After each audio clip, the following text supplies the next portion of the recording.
Okay, so we have a question that says, given that CB minus A over C equals to 1. So the question is saying, express C in terms of A and B.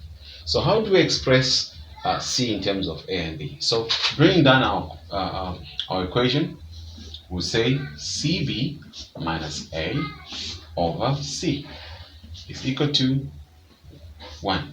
So for us to solve this, we'll make this one a fraction. The first step that we have to do is to do what? To cross multiply. And when we cross multiply, we're going to say 1 multiplied by this, so which is still going to be the same product, because anything multiplied by 1, you get the same thing.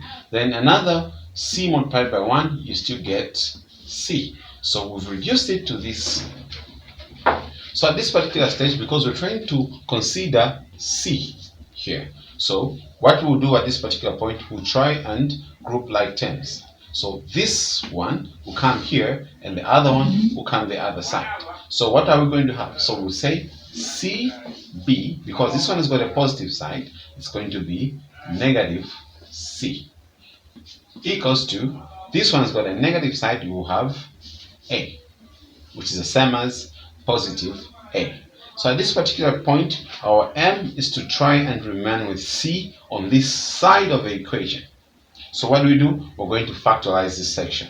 So we'll factor out C, then we'll say bracket B minus 1 equals to A.